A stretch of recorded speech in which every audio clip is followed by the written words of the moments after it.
Welcome to The Explainer. Today we're diving into something truly mind-bending from an ancient text known as the Siddha Vedam, written by Swami Sivananda ParamaHamsa. We're going to take a concept that I guarantee you've heard a million times and completely flip it on its head. We're talking about a massive paradigm shift regarding life, energy, and the world itself. So, what if the world's most famous spiritual concept is completely misunderstood? Let's challenge the very foundation of what you think you know about karma. I mean, the word is everywhere, right? Pop culture, casual conversations, motivational posters. But what if the way we casually throw that word around every single day is actually totally backwards? To get to the bottom of this great karma misunderstanding, the text drops us right into a dialogue between a highly enlightened teacher and a very curious disciple. The disciple is honestly pretty confused, asking, how can the world just be a dream or an illusion if we're all supposedly weighed down by this incredibly heavy thing called karma? Well, the teacher responds with a simple question. What do you actually understand by the word karma? And the disciple gives the exact same answer most of us would give today.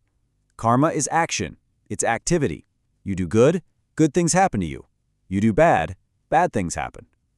It's basically the ultimate cosmic scoreboard. But what if we're wrong? This is where things take a serious left turn. The teacher completely rejects this popular notion. He literally tells the disciple flat out, you can never say that karma is action or activity. He argues that the whole world has entirely missed the point without understanding the real significance of the word itself. So, to prove this, the teacher takes the disciple back to school for a quick lesson in grammar. Bear with me here, because if we want to find the real truth, we absolutely have to look at how we even construct basic sentences about our own existence. He points out that for any state of existence to actually happen, you need three specific agencies. In Sanskrit, you have the karta, which is the doer, or the one who does. Then you have the kriya, the action, or that which is functioning. And finally, you have karma, which literally translates to the thing or the object being acted upon. Without these three factors, activity just doesn't exist. Let's look at a really basic sentence the teacher uses to explain this. Krishna ate a fruit. Okay, if we apply our grammar rules, who is the doer? That's Krishna. What is the action? Well, eating. So, what is the karma? It's the object, the fruit. Sure, you can just say Krishna ate, but if you ask ate what, the inevitable answer, the karma, is the fruit. So karma is always a thing, never an action. That is absolutely crucial. In whatever manner we analyze this word, karma fundamentally indicates an inevitable thing. It is never the action itself.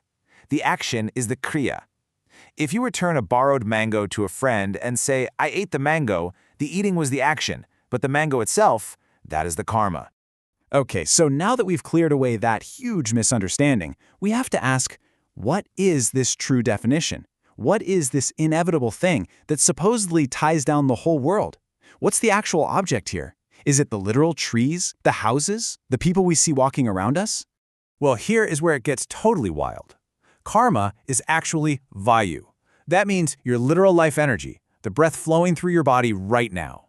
The teacher explains that you couldn't even perceive those trees or houses if there was no I to see them in the first place. And that I requires life energy to exist at all.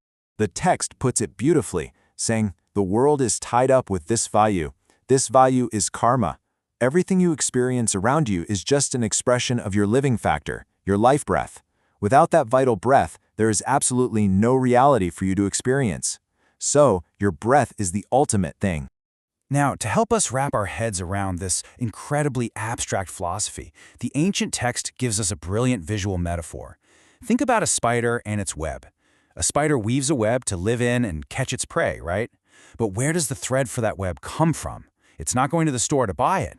That web is a discharge of energy originating from deep within the spider's own body. And just like that spider weaves its home from its own energy, we humans project our entire reality using our own internal thread of vayu. We are literally weaving and undoing the world around us with our own karmic thread of breath. The world isn't just happening to you. It's a projection of your own living energy radiating outward. Which brings us to the mystery of sleep. And a really fascinating question. What happens when we retract that web? The teacher asks the disciple, have we a world when we are asleep? And the disciple rightly says no. Why? Because when we sleep, our life energy is concentrated inward.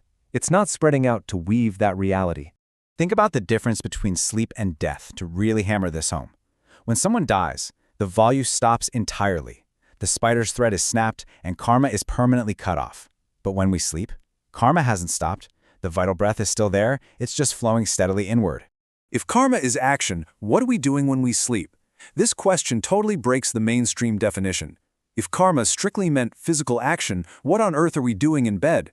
We aren't aware of doing any outward physical actions. And yet, no human can survive without air for even a single second. Because we are breathing, karma is still happening. It's just happening internally. So, if our entire reality is tied down by this internal life energy, how do we actually get free? How do we achieve true karma yoga? Well, the teacher tells us that liberation isn't about doing more outward rituals or physical actions, but about mastering this internal flow of breath. This gives us a completely new lens on karma yoga. True karma yoga isn't about volunteering or building up some cosmic bank account of good deeds.